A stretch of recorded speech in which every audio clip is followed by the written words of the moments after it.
You may be seated. And when you get there, turn to Ecclesiastes chapter 1, please.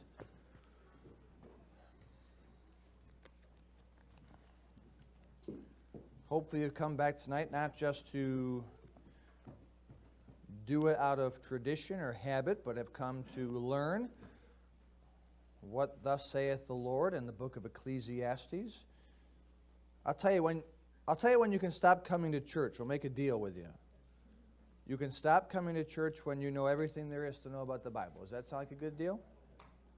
If you have all the answers, then you have no business being here. You can just stay home and share them with the internet. But as long as you don't have the answers, come to church. You never know what God will show you. You may know most of what you hear because you've been saved for a length of time or you do your own studies. But there's always something to learn about the Scriptures. I'm amazed on how little I know about the Bible. The more you learn, the more you realize you don't know a lot about the Bible, which is shame on us and shame on me especially because it's my job. But there's a lot to know in the Scriptures. And if you feel like anyone can ask you a question at any time about anything in the Bible, of any book, any verse, then you're good. You're good.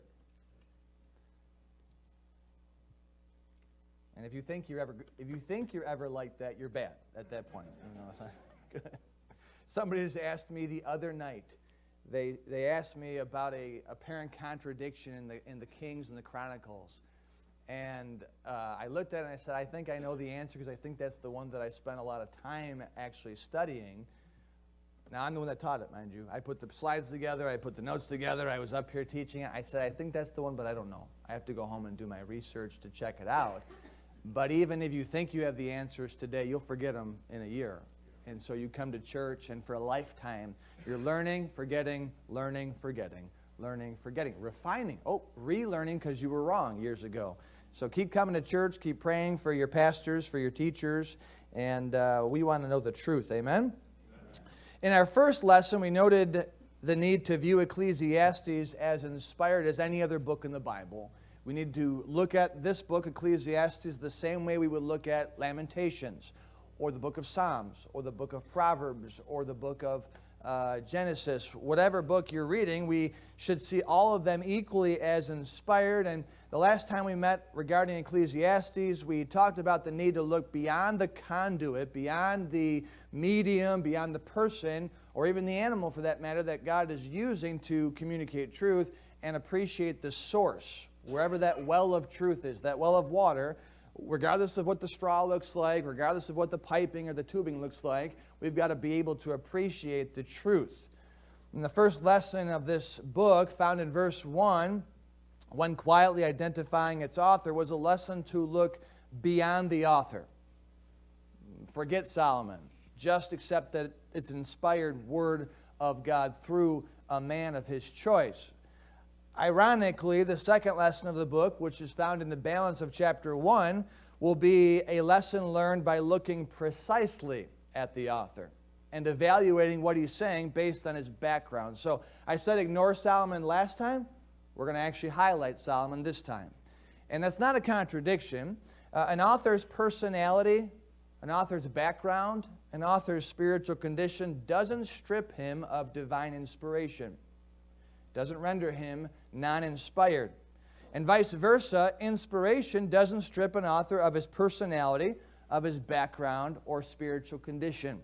God can use who he wants, when he wants, how he wants, why he wants. And when God uses somebody, that doesn't make him a neutral robot with no personality and with nothing else to attach to that. Simply put, when determining truth, an author's humanity is irrelevant. But when you're trying to understand the truth that God's given you through that man, an author's humanity may be very relevant. And because we have the advantage of knowing who the author is of Ecclesiastes, it will actually give us additional insight into the perspective God chose to use to communicate truth. Now, if we didn't know who the author of Ecclesiastes was, we would still glean truth. But because we know the author, we have the advantage of going elsewhere in the Bible, learning about the history of the author, and now applying that and getting a little more context and can appreciate more of what he's saying. Let's read verse number 1. where the Bible says in Ecclesiastes 1:1, the words of the preacher, the son of David, king in Jerusalem. Vanity of vanities, saith the preacher. Vanity of vanities. All is vanity. Now this phrase, vanity of vanities, is a well-known Hebrew idiom that would indicate that this is the chiefest of its kind. So vanity at its highest degree is vanity of vanities.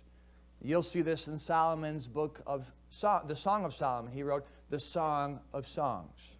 And you'll see in Hebrew wording the King of Kings, the Holy of the Holies, the Servant of Servants. It's just indicating it's the greatest of those things. And so when we read now the book of Ecclesiastes, we understand that he's about to expose the greatest of vanities, the vanity of vanities. And what we have in verse number 1 is the proposition of Solomon. This is an outline of sorts that we're going to use just to keep you plugged into how this progresses and what's relevant here in chapter 1. But the proposition that Solomon begins his book with is this: all is vanity. Everything is vanity. Everyone is vain. Now let me remind you that this book is in no way written in bitterness or scorn. We tend, I think, look at this book like there's a cranky old man on the other side of that quill or that pen, right? He's just bitter at life, and he's angry at life, and so he's just writing down, it's always vanity. And he's just upset that he lived so long and didn't like what he got. That's not at all what this book is about. And we have to take ourselves back and say, wait a minute, this is a man who's just stating a fact. How many of you have made the mistake of interpreting a text by assigning tone to it? Somebody says, hi, how are you? And you say, did you see how that person said hi to me? You know, all you have, there's not even any emojis, no happy or sad faces. It's just black and white. It's just text. And you make the mistake of assuming you know the tone in which it was text. It's always a mistake. Now, you may be close to right in your assumptions, but you never want to tell the other person how they're talking to you. It's a mistake. And we want to make sure we don't do the same thing with Ecclesiastes. And I fear that over the years, many people have assigned a tone to a black and white text as being one written out of scorn, contempt, misery, or bitterness. And I think it's led to some doctrinal mishaps in interpreting this book. But this is a man who is writing, in my opinion, a spiritual thesis, and he's starting with this proposition that all is vanity. Period. I'm not angry about it. I'm not bitter about it, but all is vanity. Keep your finger here and turn to Psalm 39. This book is much less an objection and much more a thesis. It's much less an emotional book of opinion, and it's much more a factual book from a spiritual professor, if you would. So I don't want to give him a whiny tone. I want to give him what I believe is accurate, to be a factual tone. And if we were honest with ourselves, we've not really done this over the years. And I want to read Psalm 39, just a few verses. If you have a Bible that has a heading, a subtitle under the psalm, you'll notice that this was a psalm of David. See that in your Bible? David is Solomon's father, correct? And we never ascribe David to a bitter tone. We never ascribe to him a whiny tone. We never accuse him of being full of scorn when he writes his writings. Yet we're going to read in verse number 4, David says, Lord, make me to know mine end and the measure of my days, what it is, that I may know how frail I am. Behold, thou hast made my days as in handbreadth, and mine age is as nothing before thee. He writes, verily every man at his best state is altogether vanity. Selah. Oh, I've never read this psalm and thought, what a bitter man David is. I've never read this psalm and accused David of being grumpy, cranky, miserable. I've always interpreted that as divinely inspired, revealing, factual, truthful. Turn back to Ecclesiastes chapter 1. Solomon is saying essentially the same thing. All is vanity. David says every man at his best state is altogether vain. Solomon's saying all is vanity. Now, Ecclesiastes is the book that reveals everything under the sun as vanity. And the word vanity in Ecclesiastes comes from the Hebrew word habel, which means vapor or breath. And that's a very telling origin of this word, because I wanted to illustrate it this way. Doug, you're always a good... No? Andrew, come on. Yeah, come on down, Andrew. I need your help. Come on. Don't be embarrassed. No one's even looking at you. They're looking at me. So we're going to assume, I'm not going to get you wet. Don't worry. Andrew, we're pals, buddy. Andrew, we're going to assume he's thirsty, okay? He's just played football, right? You've been practicing all week. You probably had a game. Did you win on Friday? Thursday? Friday?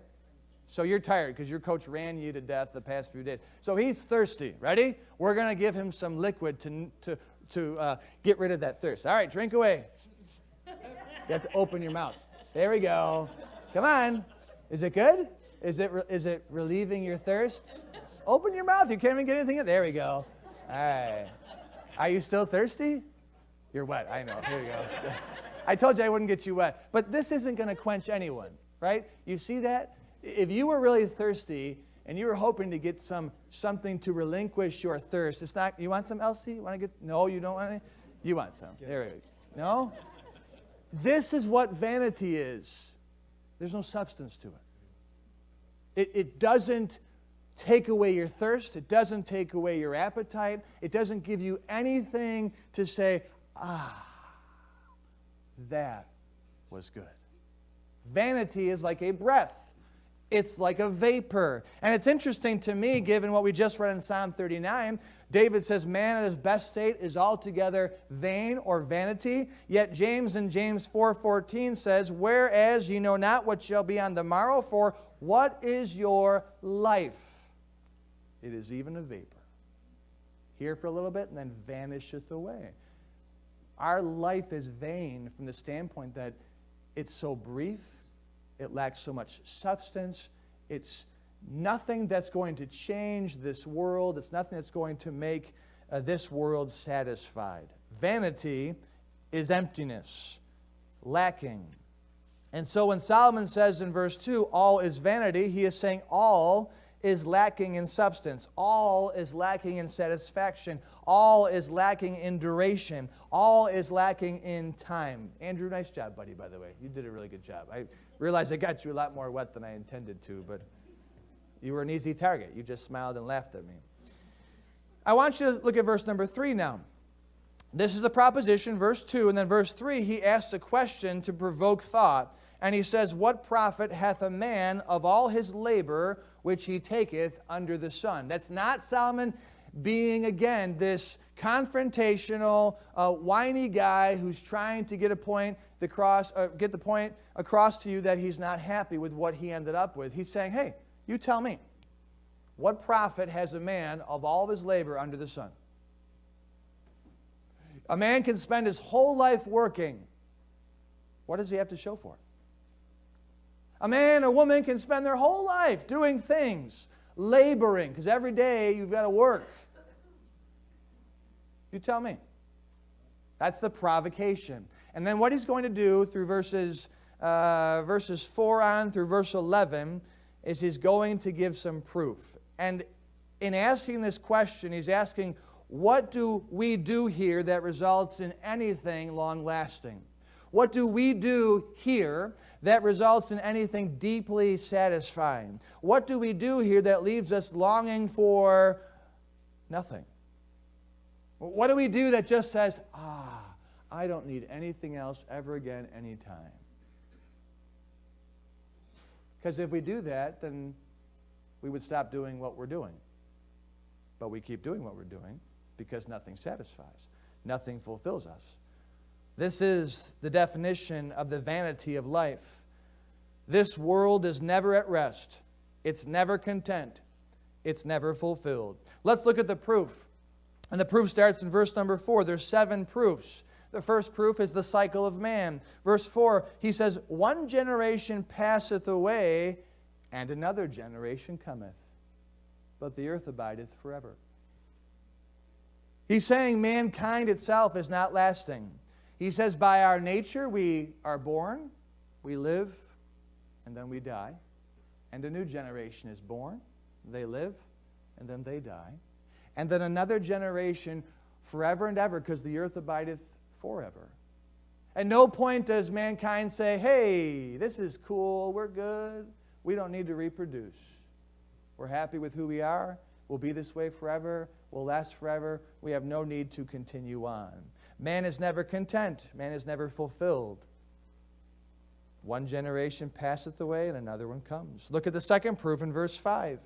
The cycle of the sun. He says, the sun also ariseth, and the sun goeth down, and hasteth to the place, or to his place, where he arose. Just like mankind is not lasting, the sun never stays up in the sky. It comes right back down. Next day, up you go, down you go. Up you go, down you go. Remember, the earth abideth forever. Up you go, down you go. At no point does the sun say, this is enough. I like being at high noon. I like being up here. This satisfies me. No, the sun's never satisfied. Up, hasteth to his place. Up, it's this cycle that it's never fulfilled. It's never at rest. It's never content. Look at the third proof. It's the cycle of the wind. Verse number 6. The wind goeth toward the south, and turneth about unto the north. It whirleth about continually, and the wind returneth again according to his circuits. Like the sun, the wind is not lasting. Like the sun, it goes to the south, then to the north, and back again. To the south, to the north, and back again. And it's whirling about continually. At no point does the wind say, hey man, I don't need to do this anymore. I'm content just sitting here hanging out in the north. I like the north. No, the wind's just always moving. While the earth abides forever, it's never at rest. Look at the fourth proof of this proposition that all is vanity. It's the cycle of the water. Verse 7, all the rivers run into the sea, yet the sea is not full. How many of you have wondered about this? How many have gone to the Niagara Falls and said, where is all this water going?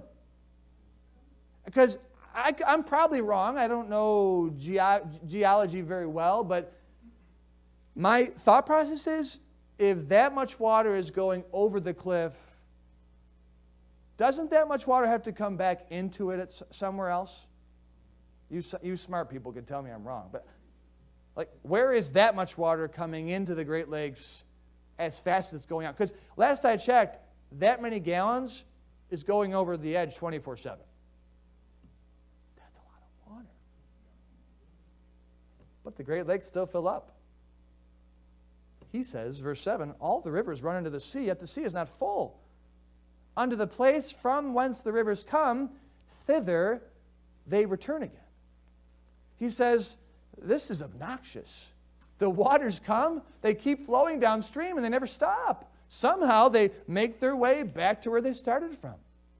Glaciers, rain, we don't know how it all works, but Solomon says, the sun never stops, the wind never stops, the waterways never stop. Nothing in this world rests and say, okay, that's enough.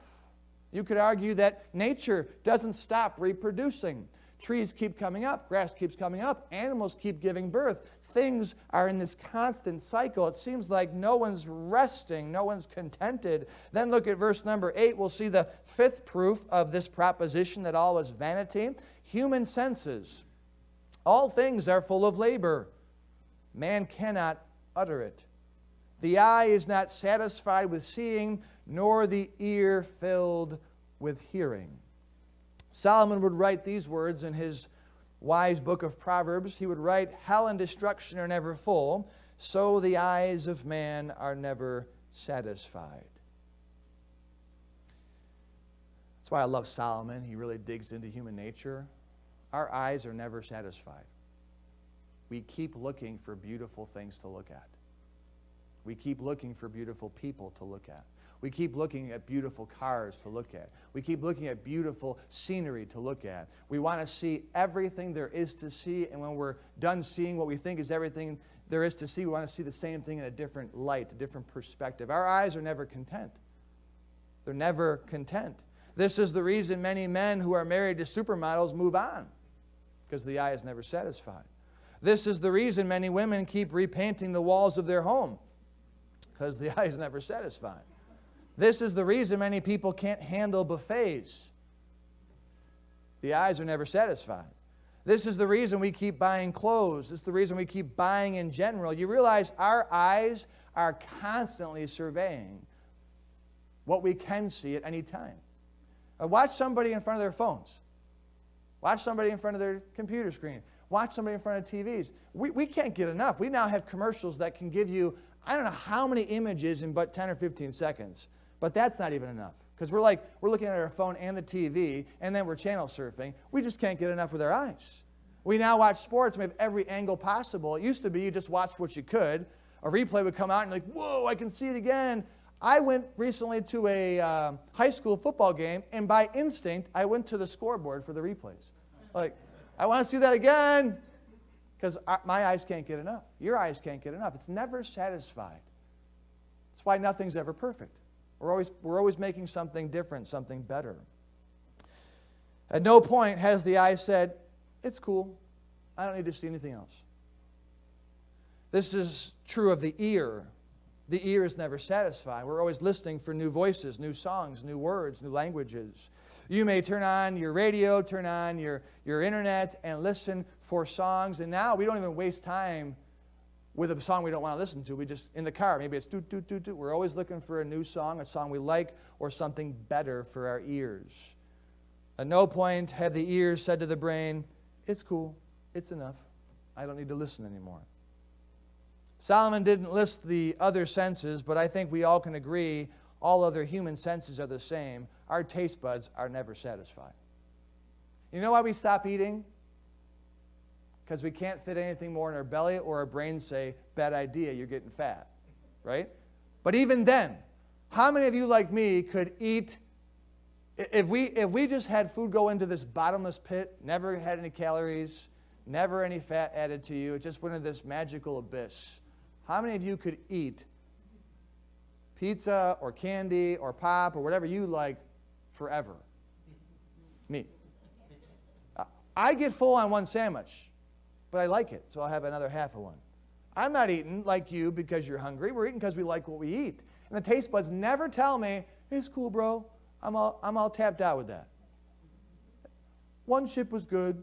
One piece of candy was cool. Hey, a sip of Pepsi was fine. No, my taste buds say, more. Feed me more. Give me more. Because our taste buds are never satisfied. Our eyes are never satisfied. Our ears are never satisfied. Our skin is never satisfied. Touching things, feeling things. How many of you get it may be a fuzzy blanket, or it may be a stress ball, something that you just continually, it never satisfies you to stop rubbing that blanket or rubbing that sweater or playing with that stress ball, whatever it may be, because it's never enough. Smell. You might smell a good candle, and, ooh, that's good. Oh, let me try out all these other 15 arrangements and scents that are here. Ooh, we just can't get enough. We never take one sniff of something good and say, that'll do me forever. I don't need any more smells. We put cologne on day after day because we like to smell good, and we want people to smell good. Our smell is never satisfied. All, Solomon said, is vanity. The world is never at rest. It's never content. It's never full. Let's look at the sixth proof, and that is repeated activity. Verse number 9, he says, the thing that hath been, it is that which shall be. And that which is done is that which shall be done. And there is no new thing under the sun. Is there anything whereof it may be said, see, this is new? He says, no. It hath been already of old time, which was before us. You get the picture here. Solomon's not complaining. He's just stating the facts. Hey, I've lived a long life. There ain't nothing new under the sun. I didn't do anything new that my forefathers didn't do. Oh, well, you built the temple, Solomon. Yeah, my forefathers built buildings. You had a peaceful kingdom. People have had peaceful kingdoms. You named your child Rehoboam. People have been naming their kids from the beginning of time. You see, there's nothing new that Solomon did. There's nothing original. There's nothing fresh. Man does what he does. He's done it forever. Animals do what they do. They've done it forever. Nature does what it does. It's done it forever. You say, well, there's new inventions. They didn't have computers 150 years ago or 200 years ago or 1,000 years ago. No, they didn't, but man has been inventing since the beginning of time. You didn't do anything new. You just invented something different. There's new wars. There's new wars. People have been having wars all since the beginning of time. Well, there's this new conspiracy, this new political rage, this new political movement. This has been happening since the beginning of time. They just have different names, different places, and different outcomes as far as the specifics. New storms, new plots, new twists. Nothing will be done in our world that hasn't been done in some capacity. I hate to be the demoter of the day, but you and I are not going to do anything special that someone else hasn't already done.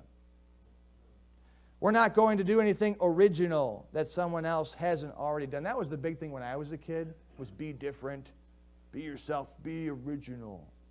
So everybody did the same thing, trying to be different. Human history is the same movie played over and over with different names and different scenes. I mean, let's be honest. How many of you have watched a television show or a movie and said, how is this going to turn out? I mean, it's pretty easy to predict, right? All right, here we go. Good guy saves the lady. Bad guy gets beat. Everyone lives happily ever after. That's why I don't like watching a lot of romantic movies. Because there's no excitement. There's no suspense. Like, I know what's going to happen here. Now, well, we call those things.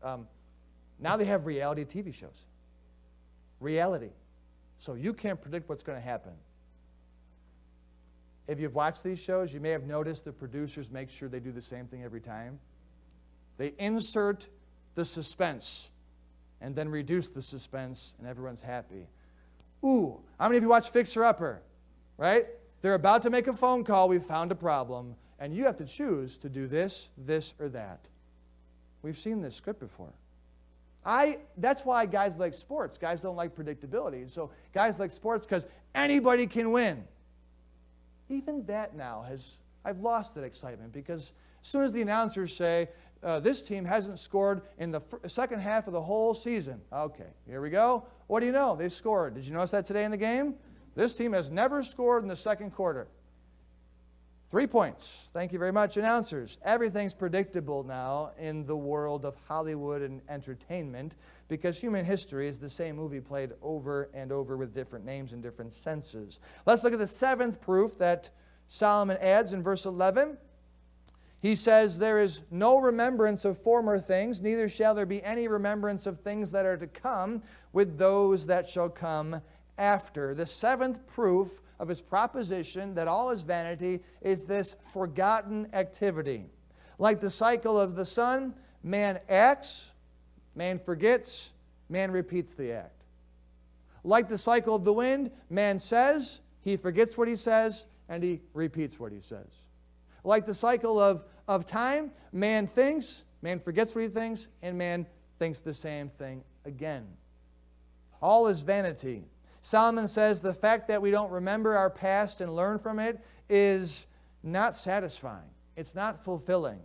It's emptiness. The fact that we don't remember our history and learn from it. The thought that what we do now won't be remembered by future generations, that's not very satisfying. Humanity is never at rest. It's never content. It's never fulfilled because it seems to fail to build on the past. It seems to fail to learn from the past. All is vanity. Now, I'm not meaning to discourage you at all tonight, but that's a fact. It's a fact that God introduced to us through Solomon, and I think if you were to sit back and allow me to destroy the pleasure you have in this world, you would agree with me. Ladies, if you clean your house, and guys, maybe you're the house cleaner, if you clean your house, have you cleaned your house yet and said, I'm done forever? I don't have to do it ever again. Like, that feels really good. For the rest of my life, I can look at the sink, I can look at the toilet, I can look at the floor, and it's going to be squeaky clean. No, you do it again. Do you realize how often you do this through the course of your life? You know what that is? That's vain. That's lacking in fulfillment. You may be fulfilled when you're done cleaning your house, like, yeah, baby, look at my house. It's spotless. It smells good. And then what? 5 minutes later, your husband walks in with mud on his boots. The kids, drop a cup of juice. And that fulfillment didn't last very long, did it? That's the definition of vanity. How many times have you washed yourself? I hope every day. Think about it. This thought could drive you crazy if you allow it. Do you have to get up tomorrow and waste another half an hour to get ready by cleaning yourself? Putting more deodorant on? Putting more toothpaste in your face? Ladies, put more makeup on your face. Guys, doing whatever you do. Shaving. Every day I got to waste my time with my stupid face. Like, think about it. This will drive you nuts if you start, I'll never be able to get a rest or a break. Exactly. And what profit doth a man have of all of his labor under the sun? All those hours you're going to spend cleaning yourself and bathing yourself, what profit comes out of that? You didn't cut your grass. You ever cut your grass? I'm done forever. This grass will never need it again. No, it's fulfilling for about an hour, and then you start to think, oh man, I got to do this next Saturday again. Here in Buffalo, it snows, and we get out there and we shovel. This feels good. Mission accomplished. And then snow starts to fall again. That didn't last very long, did it? You know what that is? It's a vapor.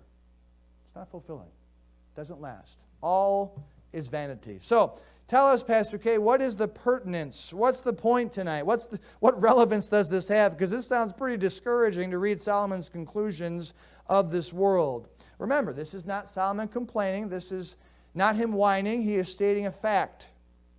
You say, why is he stating a fact that all is vanity? Well, it's for our benefit. It's to give us, the readers of God's Word, a better understanding of what this world is. He is sharing his lifelong observations for the long-term benefit of his readers. He, like a scientist in spirituality, is sharing years of proof to help the whole of society. There's an application to these verses. All Scripture is given by inspiration of God and is profitable for doctrine, for correction, for reproof, all these things. You say, what's the application? It's very simple. The sooner you learn it, the better off you'll be. The application of these verses is this: don't put so much stock in this world. Don't put so much stock in this world. Don't expect too much in this world and from this life. Take your Bibles, turn to Colossians chapter 3. And what this does, Ecclesiastes chapter 1, verse number 1 through 11, what it does is it sets up the writers of the rest of the Bible. And he will certainly build off of it in his own book, but it sets up the writers of the New Testament, in particular Colossians chapter 3. Paul the Apostle says in verse number 1, if ye then be risen with Christ, Christian, seek those things which are, what's the next word? Above. Didn't Solomon say, what profit doth a man have from the labor he takes under the sun? You know what Solomon's writing about? The vain world that's down here. He's not referring to God being vain. He's not referring to heaven being vain. He's not referring to that which is above being vain. He says everything's vanity down here. So with that in mind, it's unfulfilling, it's unsatisfying. With that in mind, seek those things which are above, where Christ sitteth on the right hand of God. He says in verse 2, set your affection on things above, not on things on the earth. For ye are dead, and your life is hid with Christ in God. When Christ, who is our life, shall appear, then shall ye also appear with him in glory. You say, what is our life? It's even a vapor. Yes it is, as long as it's grounded in this world. But when Christ becomes our life, it no longer is a vain life. And when you set your affection on things above, you put your heart, you put your affections and your mind in places that actually matter. And so, based on Ecclesiastes 1, the application of the New Testament and elsewhere, we can say with confidence this: don't lose a lifetime of satisfaction by chasing dreams here under the sun. Spend a lifetime investing your heart and soul in those things which are above, in the Son of Righteousness. Ecclesiastes digs a foundation for the Bible's ultimate counsel, and its ultimate counsel is this: because all is vanity under the sun, remove your heart from this world so you can give it to a satisfying and fulfilling God above. This is hard for us to learn, especially the younger we are, but if we invest our heart and soul into this world, disappointment is for sure. But if we invest our heart and soul into the next world, if we invest our heart and soul into things that are above, we will not be disappointed. In fact, we will be truly satisfied and truly fulfilled. 1 John 2:15, love not the world, neither the things that are in the world. Well, why not, John? Because like Solomon said, all is vanity down here. You're wasting your affection. You're wasting your love. Ecclesiastes 1 sets up Christ when he said in Matthew 6, lay not up for yourselves treasures upon earth, where moth and rust doth corrupt, and where thieves break through and steal, but lay up for yourself treasures in heaven, where neither moth nor rust doth corrupt, and where thieves do not break through nor steal. For where your treasure is, there will your heart be also. Look at 1 Kings chapter 10 quickly with me, and we'll be done with this passage. The first lesson of this book, as we mentioned in the introduction, is to look beyond the author, to accept truth from whomever God chooses to use. The second lesson of this book is learned by looking precisely at the author and weighing his words with his background in mind. What we've just read, I trust, makes great sense to you. But what we're about to read, coupled with what we just read in Ecclesiastes chapter 1, should have a greater meaning. It should add more meaning to the passage. 1 Kings chapter 10, verse 14, we read this of the historical king in Jerusalem, the preacher Solomon. Now the weight of gold that came to Solomon in 1 year was 666 talents of gold. Beside that he had of the merchantmen and of the traffic of the spice merchants and of all the kings of Arabia, and of the governors of the country. Verse 18, moreover, the king made a great throne of ivory, and overlaid it with the best gold. The throne had 6 steps, and the top of the throne was round about, and there were stays on either side of on the place of the seat, and 2 lions stood beside the stays. I'll look down at verse number 21. And all King Solomon's drinking vessels were of gold, and all the vessels of the house of the forest of Lebanon were of pure gold. None were of silver, puny silver. Verse 22, for the king had at sea a navy of Tarshish with the navy of Hiram. Once in 3 years came the navy of Tarshish, bringing gold and silver, ivory and apes and peacocks. So King Solomon exceeded all the kings of the earth for riches and for wisdom. And all the earth sought to Solomon to hear his wisdom, which God had put in his heart. And they brought every man his present, vessels of silver and vessels of gold, and garments and armor and spices, horses and mules, a rate year by year. And Solomon gathered together chariots and horsemen. We read in verse number 27, he made silver to be in Jerusalem as stones, and cedars made he to be as the sycamore trees that are in the vale for abundance. Turn over to chapter 11. I want to read one verse, a verse you're familiar with, but a verse we will reference perhaps more often. Chapter 11, verse 3, and he, Solomon, had 700 wives, princesses, and 300 concubines. Had we not known the identity of the author of Ecclesiastes, its words would still be understood.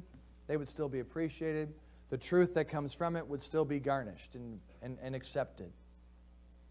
But because God identified the author, and because he has given us more historical data to factor into our biblical research, I think now we can have a greater appreciation for the truths of Ecclesiastes chapter 1. The author of Ecclesiastes 1, who said all is vanity, was not a poverty-stricken man. It was not a man who spent his life going from cardboard box to cardboard box. It was not a man who had no popularity. It was not a man who had no interest from anyone. It was not a man who had no romance. It was not a rejected man. It was not a man kicked out of society. It was not a man who had nothing to eat. It was not a man who was overlooked. It was not a weak man. In fact, the man who wrote Ecclesiastes 1, the man who said all is vanity, he was a man who was the most wealthiest of men. He was the most powerful of men. He was the most popular of men.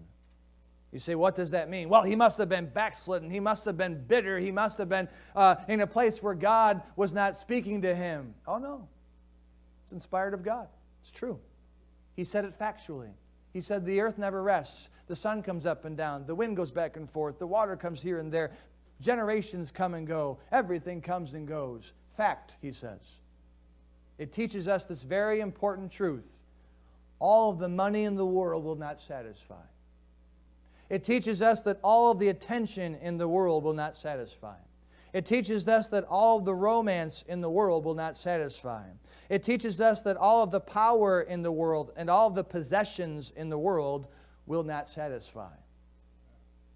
It would be easy to discredit Solomon if he were poor or rejected or ungifted or untalented or despised or bitter or backslidden. But this man was inspired of God, and he had lived a life of luxury, a life of attention, prominence, fame, a life of wealth, a life of romance. And yet it was him who said, of the inspiration of God, enough wisdom to sense it, he says, what profit is there of all the labor man takes under the sun? He says, all is vanity. All is vanity. All is unfulfilling. All is unsatisfying. All is without substance. These verses teach us that this life takes a lot of work, and our work is never done. I know in our society we think retirement ends the work. How many of you retired men and women can say, it doesn't stop the work, it just stops the paycheck or the time card, right? You still have to get up. You still have to shovel the driveway, cut the grass, clean the gutters out, groom yourself, wash yourself, replace the paint, replace the carpet. You know why? Because everything comes and goes.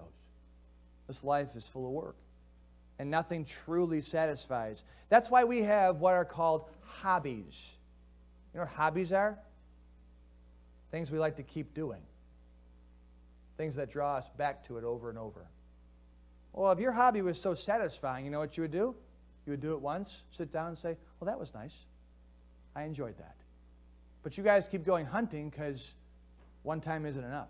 You keep going golfing because one round isn't enough. You keep going shopping because one shopping spree wasn't enough. You keep doing what you do because, man, I like that, but it didn't really it didn't fill me up. That's because everything here is vanity. The sun comes and goes, the wind comes and goes, the rivers come and go, generations come and go, people come and go, memories come and go, relationships come and go.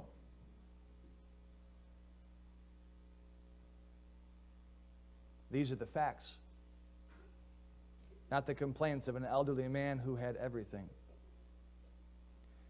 And you will find as we go through this book that Solomon is in no way saying, hey, give up on life. Life is lame. Life's not worth it. Life's not fun. You're going to find him talk about eating, drinking, and being merry.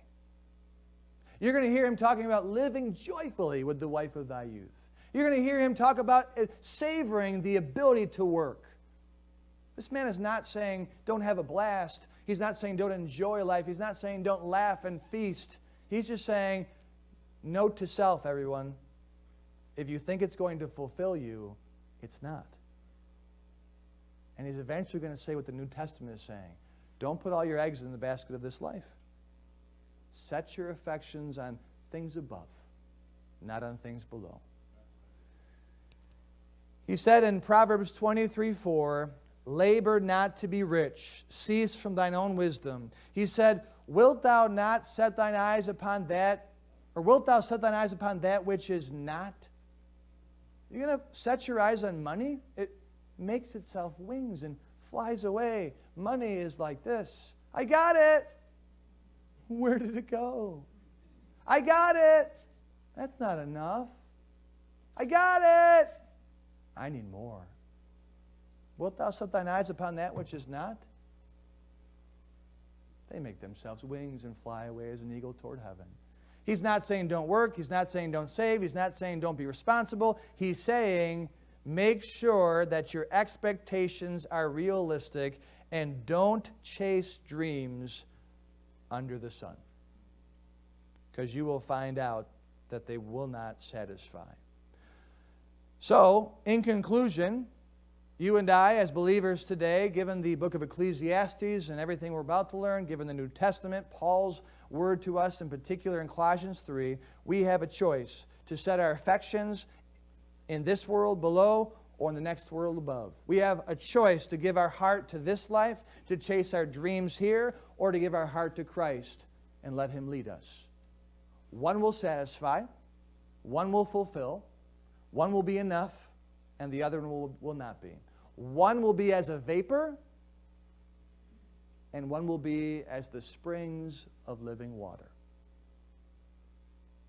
Don't waste time proving Solomon's proposition. It's truth. Give up on this life and put all of your eggs in the next life. You will find true pleasure, true satisfaction there. Psalm 16:11. Let's stand and have a word of prayer.